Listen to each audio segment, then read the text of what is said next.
Et si je te disais que tu n'as pas besoin de courir après, ni de t'expliquer, ni de supplier pour que cette personne qui a choisi de partir finisse, un jour, par supplier de revenir? Il existe une vérité inconfortable que peu de gens osent accepter. Bien souvent, ce n'est pas l'adieu qui marque la fin, mais ce que tu fais après cet adieu.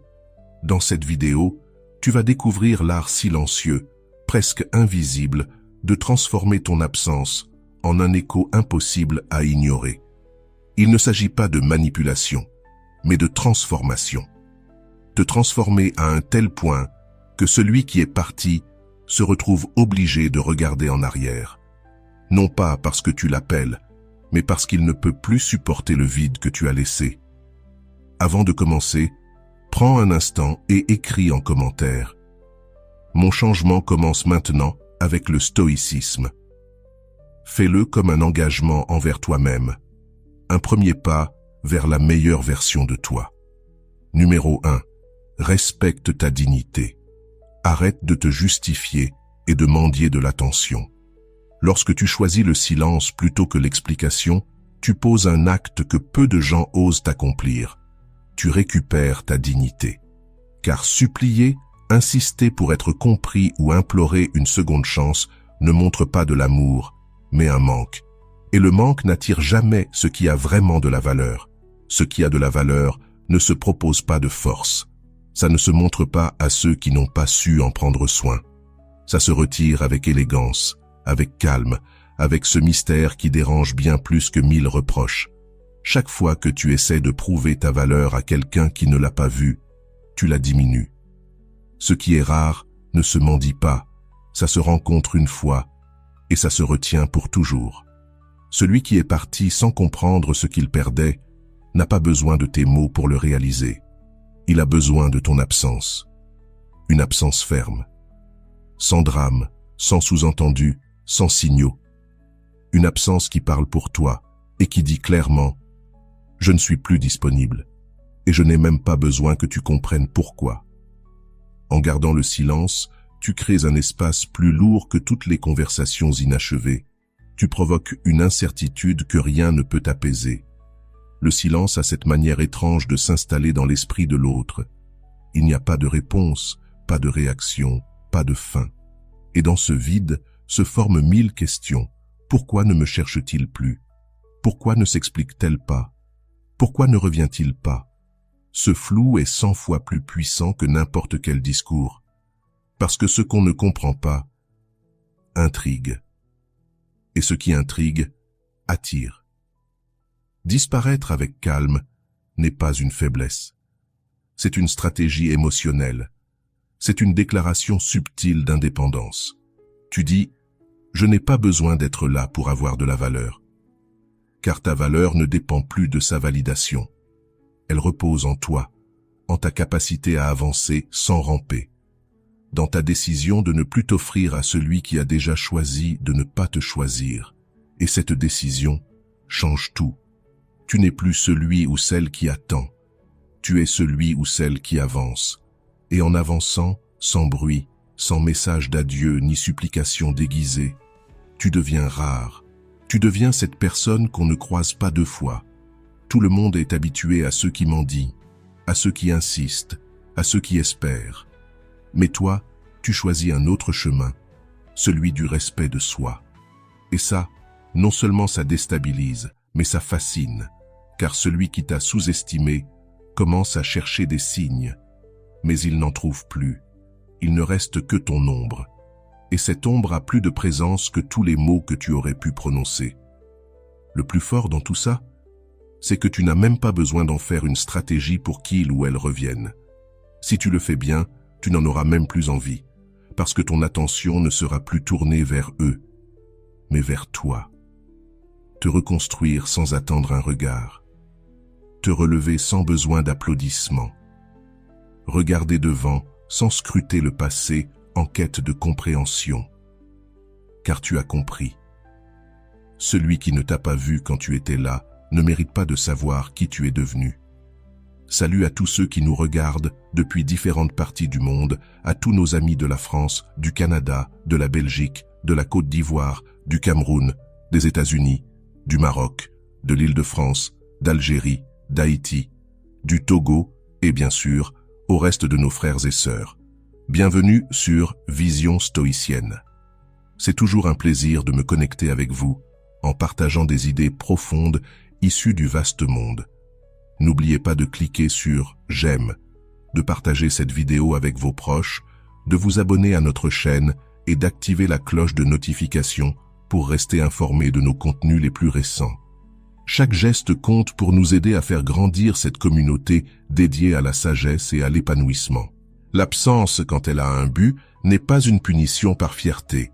C'est une preuve d'amour-propre. C'est se dire face au miroir, je n'ai pas à supplier pour être aimé, je dois me respecter pour être libre.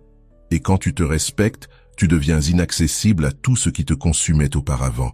Tu n'es plus à la portée de ceux qui ne t'ont pas protégé. Tu n'es plus cette option facile, toujours disponible. Tu deviens cette énigme que personne ne parvient à déchiffrer. Et que, pour cette raison même, on ne parvient pas à oublier. Numéro 2. Le mépris, bien utilisé, est un mécanisme de défense émotionnelle. Ce n'est pas de la cruauté, mais de l'intelligence émotionnelle. Comprendre que tu ne peux pas continuer à laisser l'accès libre à ceux qui ne savent pas en prendre soin. Ce n'est pas de la vengeance, ni un châtiment. C'est de l'autoprotection. Certaines personnes n'apprennent pas avec les mots, mais avec la distance. Et quand tu leur retires l'accès à toi, à ton énergie, à ta présence, c'est là qu'elles réalisent ce qu'elles avaient. Pas pendant que tu expliques, supplies ou justifies, mais quand tu n'es plus là, quand tu ne réponds plus, quand tu ne participes plus. Ce silence, cette coupure nette, a plus de pouvoir que n'importe quelle plainte. Il désarme, il brise le schéma. Celui qui attendait ta réaction reste là, à attendre. Mais cette fois, elle ne viendra pas. Ce vide, cette absence inconfortable, commence alors à faire son chemin dans l'esprit de l'autre. L'esprit humain a peur de l'incertain, il déteste perdre le contrôle. Et quand tu disparais sans explication, quand tu fermes la porte sans bruit, ce qui s'active, ce n'est pas la paix. C'est l'agitation, un malaise silencieux qui s'installe peu à peu.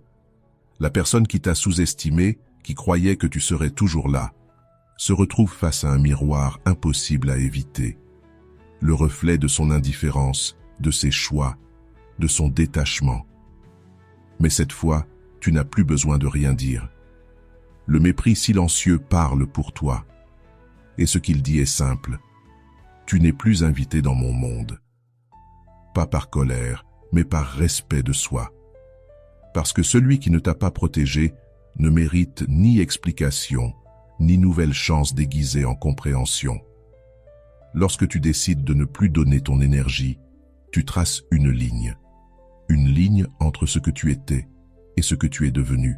Avant, tu réagissais. Maintenant, tu observes. Avant, tu suppliais. Maintenant, tu choisis. Avant, tu cherchais des réponses. Maintenant, tu te les donnes toi-même, en partant. Et ça change tout. Le pouvoir change de camp. Il n'est plus entre leurs mains, il est dans les tiennes. C'est toi qui choisis qui entre, qui reste et qui ne mérite plus l'accès. Et cette décision ne se prend pas avec haine. Elle se prend avec sagesse.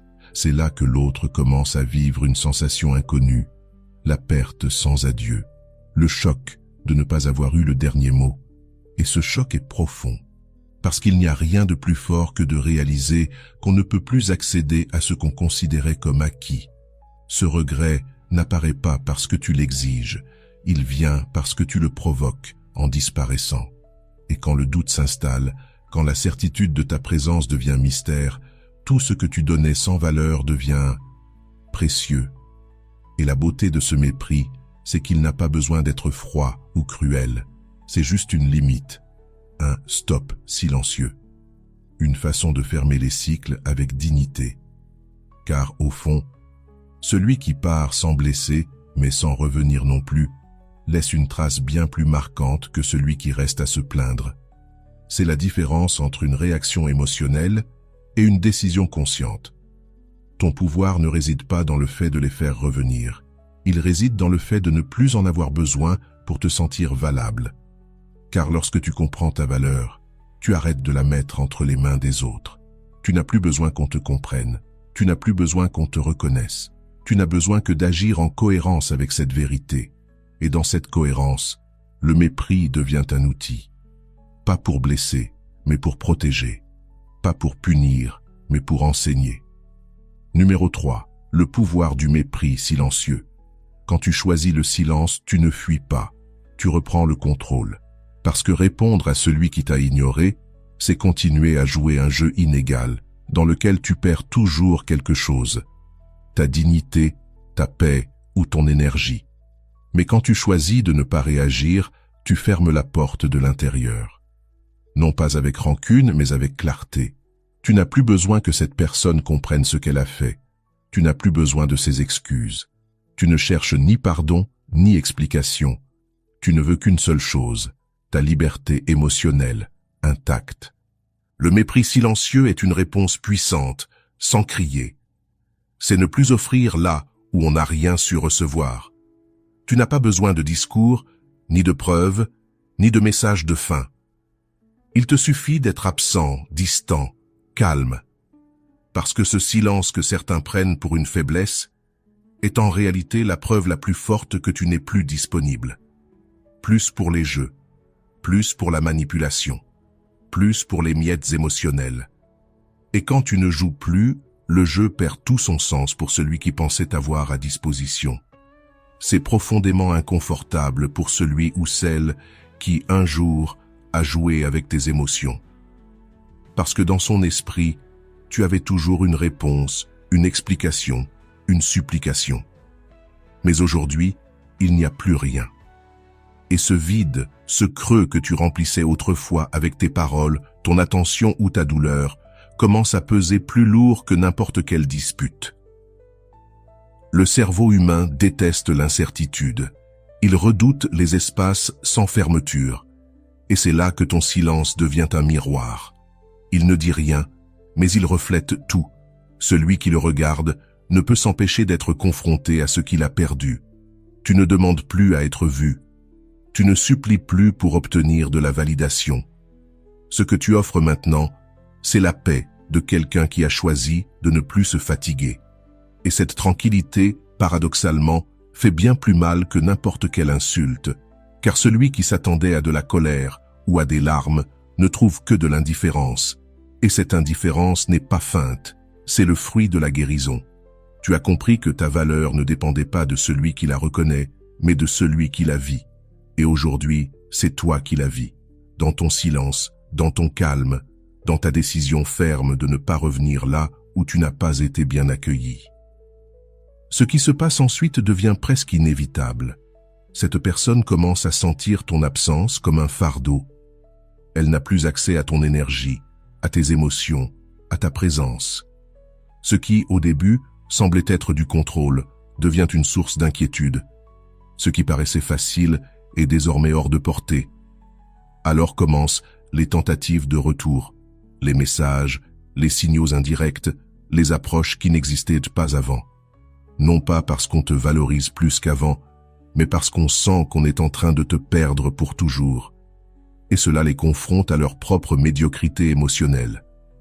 Mais toi, tu n'as plus besoin de ces signes. En choisissant le silence, tu as aussi choisi de fermer les cycles. Tu n'attends plus de retour. Tu n'as pas besoin qu'on te comprenne. Tu ne veux plus raviver ce que tu as déjà dépassé. Car le vrai pouvoir n'est pas de faire revenir quelqu'un, c'est de ne plus désirer son retour, de constater que le temps révèle des vérités que les mots ne pouvaient expliquer. Et te voilà, serein, libre, sans rancune ni chaîne, fort d'avoir décidé de ne plus réagir.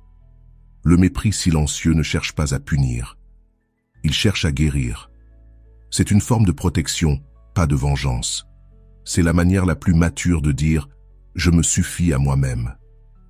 Parce que tu sais que réexpliquer ce que tu ressentais serait comme parler à un mur qui a déjà choisi de ne pas t'écouter. Et au lieu de ça, tu préfères faire de ta vie un espace où n'entrent que ceux qui savent respecter, soigner et répondre avec authenticité. Cela ne se négocie pas. Cela se décide. Et toi, Tu l'as décidé. Ne pas montrer ta douleur en public, ce n'est pas de la froideur. C'est de la sagesse. C'est comprendre que ta souffrance ne mérite pas d'être un spectacle pour celui qui l'a provoqué. Car exposer ta tristesse à celui qui t'a ignoré, c'est lui confirmer qu'il a eu du pouvoir sur toi. Et ce pouvoir, il nourrit son ego, renforce son emprise. Il lui donne le sentiment que tu es encore là, que tu souffres encore. Mais quand tu choisis le silence, quand tu transformes tes larmes en force intérieure, quelque chose change.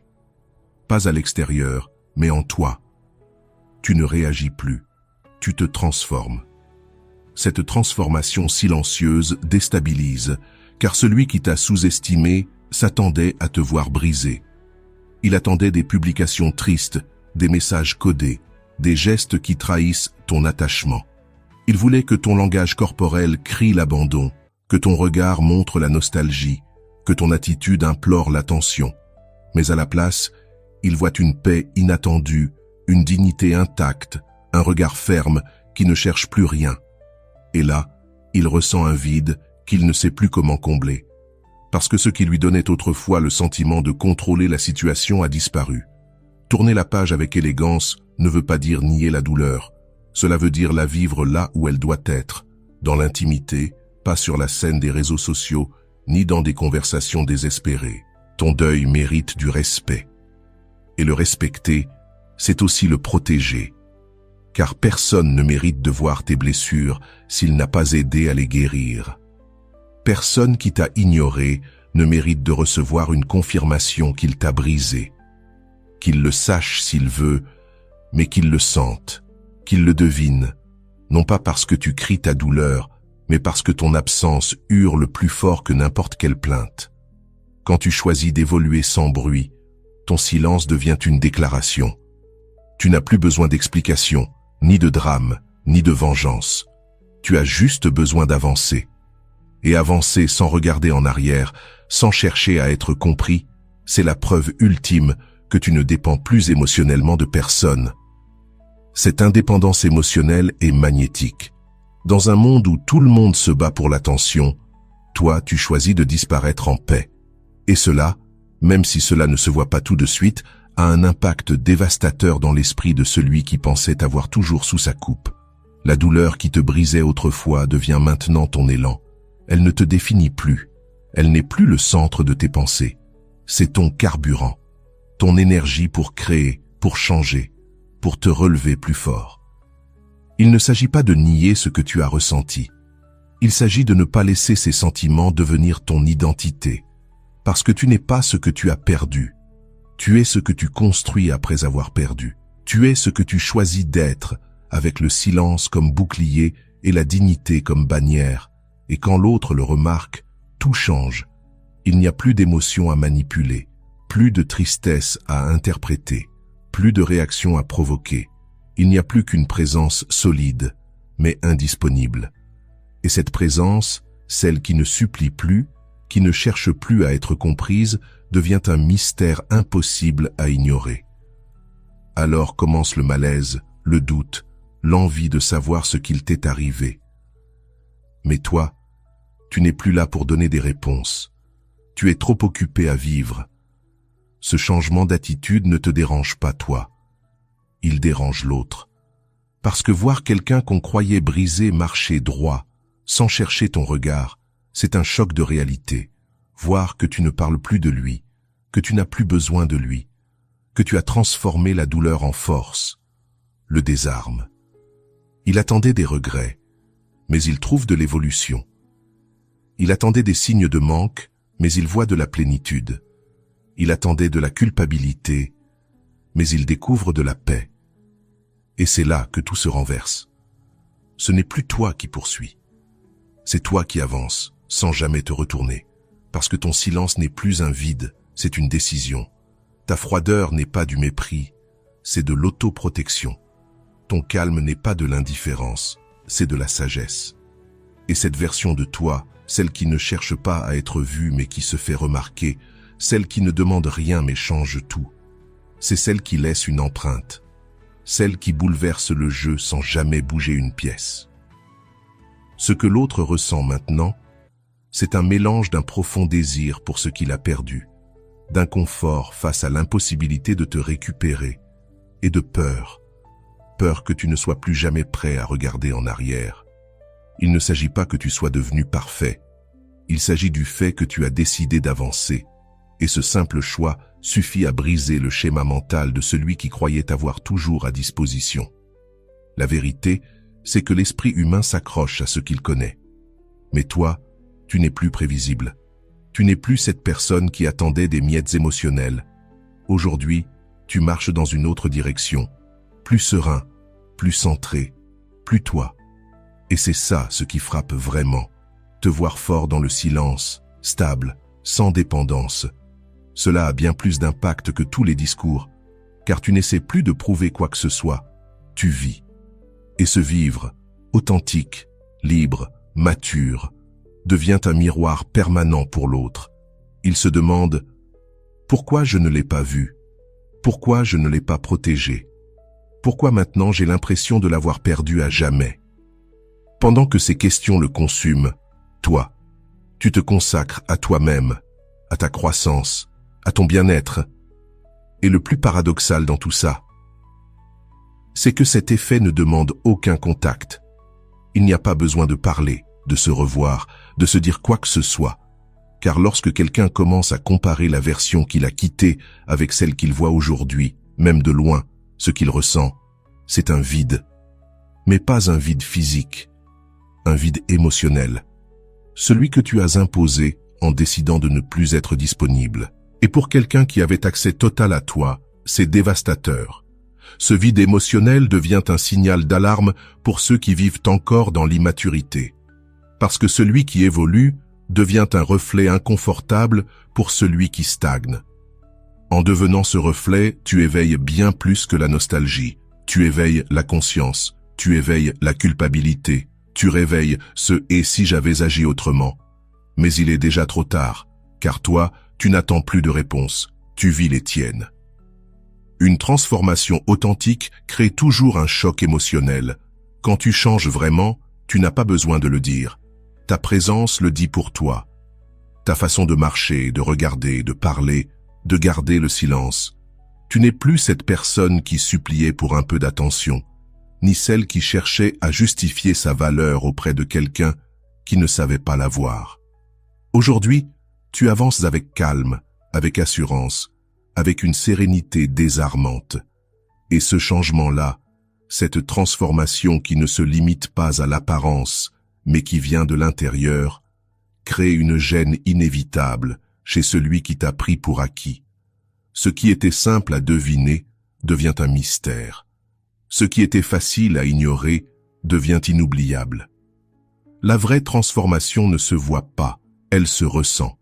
C'est cette énergie que tu dégages quand tu ne réagis plus pareil, quand tu ne réponds plus aux provocations, quand tu n'as plus besoin de prouver quoi que ce soit.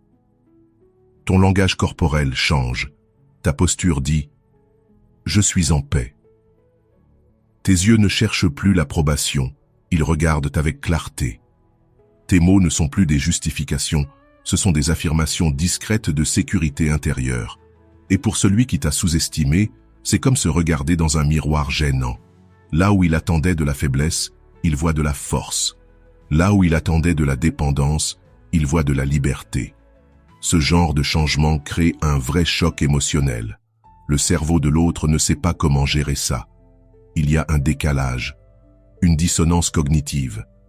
Il ne peut plus te prédire, ni te manipuler, ni te garder à disposition. Il ne peut plus te décoder. Et cette confusion déclenche de l'anxiété. Le pire, c'est qu'il ne peut même plus participer au jeu. Toi, tu n'as plus besoin de vengeance ni de reconnaissance. Ton évolution parle plus fort que n'importe quelle explication. Ce qui fait mal, ce n'est pas seulement ton absence, c'est ton évolution. Parce que lorsque quelqu'un revient en pensant te retrouver pareil, mais qu'il tombe sur quelqu'un de totalement différent, c'est là que le véritable regret commence. Pas parce que tu le réclames, mais parce que la réalité parle d'elle-même. Cette nouvelle version de toi devient une présence troublante, un mystère qu'on ne peut ni toucher, ni ignorer, ni contrôler. Cette transformation silencieuse est magnétique. Elle n'a pas besoin de crier pour attirer. Elle ne cherche pas à briller, mais elle ne passe jamais inaperçue. C'est le fruit d'une guérison profonde, d'un apprentissage de la solitude sans vide, d'un renoncement à l'envie d'être choisi. Et pour celui qui détenait tout le pouvoir, c'est déroutant, car il ne fait plus face au même terrain émotionnel. Tout a changé, et il le sent. Il le ressent dans l'inconfort de ne plus savoir comment t'approcher, dans l'insécurité de penser que tu es désormais au-dessus, dans le doute constant. Ai-je encore une place dans sa vie?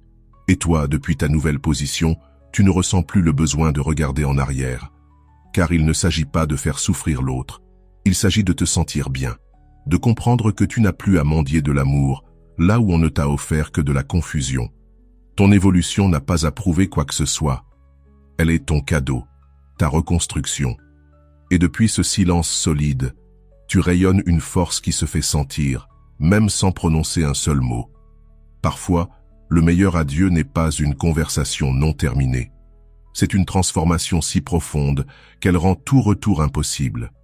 Parce que l'autre, en te revoyant, ne saura plus comment te parler, quoi te dire, comment se positionner. Pourquoi? Parce que tu t'es détaché de cette version brisée qui cherchait à s'adapter à ce qui n'était pas fait pour toi. Tu es devenu quelqu'un de nouveau, quelqu'un de solide, quelqu'un qui inspire le respect sans l'imposer, quelqu'un qui n'a plus besoin d'être compris, parce que sa paix intérieure est suffisante. Sans couper complètement le lien, mais en y pensant juste ce qu'il faut, tu changes subtilement ton attitude. Et lorsque l'autre commence à remarquer ce changement, quelque chose s'active en lui. Tu n'es plus cette présence constante et prévisible. Tu deviens imprévisible. Et l'imprévisibilité, c'est de l'émotion, de l'adrénaline émotionnelle. C'est le carburant de l'attraction durable. Ce qui se répète sans variation devient une routine. Mais ce qui apparaît et disparaît avec intelligence devient un besoin. Et toi, en maîtrisant ta présence avec subtilité, tu deviens cela, un besoin que l'on ne peut pas facilement combler. Ce qu'il y a de plus puissant, c'est que toi aussi, tu changes. Tu ne dépends plus de son attention pour te sentir valable. Tu apprends à apprécier tes silences, à te reconnecter avec toi-même, à trouver du plaisir dans le fait de ne plus tout donner. Et depuis cet espace intérieur, tu projettes une énergie plus forte, plus stable, plus attirante. Car celui qui maîtrise sa présence maîtrise sa valeur. Et celui qui maîtrise sa valeur ne mendie plus jamais d'affection. Numéro 8. Contrôler le langage corporel et l'attitude. Ton corps parle, même lorsque tu choisis de te taire. Chaque geste, chaque posture, chaque silence corporel émet un message plus fort que n'importe quel mot. Quand tu apprends à dominer ce langage non-verbal, tu découvres que tu n'as plus besoin d'expliquer quoi que ce soit. Ta simple présence transmet exactement qui tu es et ce que tu as décidé de ne plus tolérer. Un dos droit, un regard ferme, une respiration calme et posée. Tout cela en dit plus que 1000 discours émotionnels. C'est cela, l'essence du pouvoir silencieux. Être en contrôle sans imposer, sans se justifier. Quand quelqu'un qui t'a ignoré te revoit et réalise que tu n'es plus le même, non pas parce que tu le dis, mais parce que tu le projettes, quelque chose se brise dans sa perception. Il ne voit plus la personne qu'il s'attendait à voir. Il s'attendait à de l'inconfort, un regard fuyant, du stress, peut-être même un peu d'anxiété. Mais à la place, il trouve de la paix. Une paix qui s'impose, qui ne cherche pas l'approbation, qui n'attend rien. Et cette énergie déstabilise. Car celui qui se contrôle lui-même désarme toujours celui qui cherchait à le contrôler. Ton langage corporel n'a pas besoin d'être agressif pour être puissant. Il suffit qu'il soit cohérent, que ta posture ne supplie pas, que tes gestes ne tremblent pas, que ta voix reste stable, et cette stabilité ne se simule pas. Elle vient d'un travail intérieur, du feu que tu as traversé. Tu n'as plus besoin de crier que tu as changé. Tu le montres, tu l'incarnes. Tu habites ton corps avec une dignité que personne ne peut contester. Un regard serein suffit à dire « Tu ne m'affectes plus ». Pas avec haine, mais avec maturité. Pas avec froideur, mais avec clarté. Car la maîtrise émotionnelle se reflète dans le physique. Et cette maîtrise devient une barrière invisible. Elle protège. Elle pose des limites. Elle trace des frontières sans violence, mais avec fermeté. Celui qui t'a ignoré commence à sentir qu'il n'a plus accès à toi. Pas parce que tu l'as dit, mais parce qu'il n'y a plus de signaux d'ouverture. Ton langage corporel est devenu neutre, impénétrable, sobre. Et alors, quelque chose d'intéressant se produit. L'absence de réaction émotionnelle, l'absence d'expression de détresse. Tout cela commence à générer de l'inconfort. Ce qui était autrefois une certitude ne l'est plus. L'énergie qu'on utilisait pour nourrir son ego ne répond plus. Ton visage, qui montrait autrefois de la vulnérabilité, garde maintenant le silence. Et ce silence visuel pèse, car il révèle une vérité que l'on refusait de voir. Tu n'es plus là, du moins, plus émotionnellement. Le langage du corps devient un bouclier quand on sait l'utiliser avec conscience. Tu n'as pas besoin de confrontation. Tu n'as pas besoin de fermer les portes avec des mots brutaux. Ta manière de marcher, de t'asseoir, de respirer, suffit à montrer que tu as changé.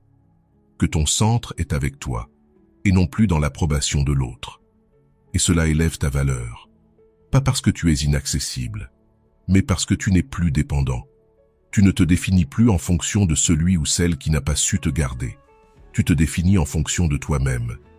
Et cette présence, elle ne passe pas inaperçue. Elle marque. Elle bouscule. Celui qui croyait pouvoir te blesser avec son indifférence est maintenant face à une version de toi qui n'est plus affectée. Et cela ne désoriente pas seulement. Cela attire. Car dans un monde où tout le monde réagit de manière impulsive, celui qui reste calme brille. Il n'a pas besoin de crier pour être entendu. Il n'a pas besoin de s'exposer pour être vu. Il est simplement là, avec force, avec sobriété, avec une énergie qui impose le respect. Tout cela est le résultat d'un entraînement intérieur. Ce n'est pas du théâtre, c'est de l'authenticité. Et quand tu es vrai, ton corps le manifeste. Tes silences sont fermes. Ton énergie est stable. Ta présence est entière.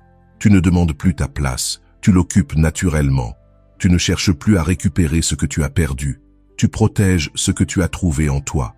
Et ce changement, ceux qui t'observent le voient.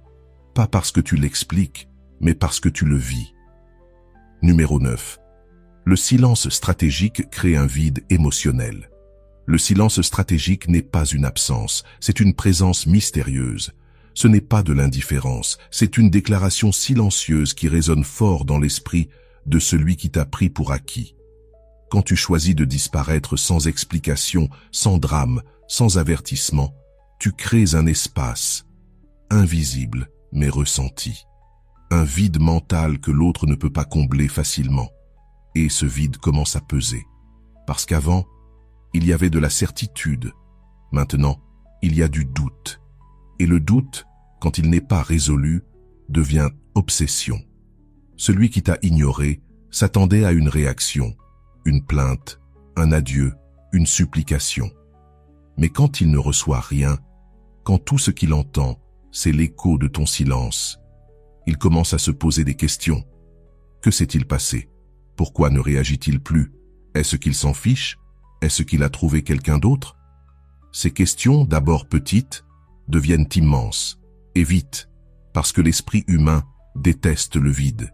Il veut des réponses, il veut des certitudes, et quand il ne les trouve pas, il s'agite, il se perd, il panique. C'est ça, le pouvoir du silence stratégique. Tu n'as pas besoin de parler fort pour qu'on t'entende. Tu n'as pas besoin de t'imposer pour qu'on se souvienne de toi. Il te suffit de disparaître avec intention, de laisser un vide, et de laisser l'autre construire ses propres hypothèses. Dans ce processus, les émotions s'activent. L'inquiétude devient anxiété. L'indifférence apparente devient nécessaire, car tu n'es plus là, et ce qui n'est plus là devient précieux. Ce n'est pas un jeu, c'est un outil de puissance personnelle. C'est dire, sans parler, je ne suis pas là pour te poursuivre, je suis là pour me respecter. Et cette attitude, ce retrait digne, provoque un choc psychologique. Tu n'es plus la personne qui donne des explications. Tu es celle qui part, qui ne laisse ni portes ouvertes, ni fracas, qui ne réclame pas d'attention, mais l'obtient par son silence. L'autre ne sait ni pourquoi tu es parti, ni où, ni avec qui. Alors il imagine. Et ce qu'on imagine est toujours plus fort que la réalité. Il se demande s'il a fait une erreur, s'il a perdu quelqu'un de précieux. Et cette incertitude n'a pas de réponse, parce que tu n'es plus là pour la lui donner. Et quand la paix dépend de toi, mais que tu n'es plus disponible pour l'offrir, celui qui la cherche commence à te poursuivre, pas physiquement, mais mentalement, dans ses pensées, dans son besoin inconscient de retrouver ce qu'il a perdu. Ce vide que tu as laissé devient une source de valeur psychologique, car ce qui est rare prend de la valeur. Ce qui a disparu devient lumineux, nostalgique, inestimable. Tu ne dis plus « regarde-moi », tu dis « cherche-moi si tu peux ». Et tu ne le dis pas avec des mots, tu le dis avec ton absence, ta distance, ta disparition sereine. Pas comme une punition, mais comme une perte. Et le plus frappant, c'est que tout cela se produit sans que tu ne bouges un doigt, sans écrire un message, sans appeler, sans demander. Parce que ta force ne réside plus dans ce que tu fais, mais dans ce que tu ne fais plus, dans ce que tu retires, dans ce que tu gardes pour toi. Et quand tu maintiens cette décision avec fermeté, toute la dynamique change. Tu n'es plus celui qui attend, tu es celle qui est partie et qui a laissé une empreinte. Lorsqu'une personne ressent ce vide, elle ne peut s'empêcher de revenir mentalement, encore et encore, à l'endroit où elle fut heureuse, et d'où tu es ensuite parti. Parce que le silence n'est pas seulement inconfortable, il est aussi puissant. Il fait penser, il fait sentir, il fait se souvenir. Et celui qui se croyait sûr de t'avoir commence maintenant à se demander s'il peut encore te retrouver. Ce changement de perspective est brutal, car il ne s'agit plus de savoir si toi tu veux revenir, mais si l'autre sera capable de t'atteindre.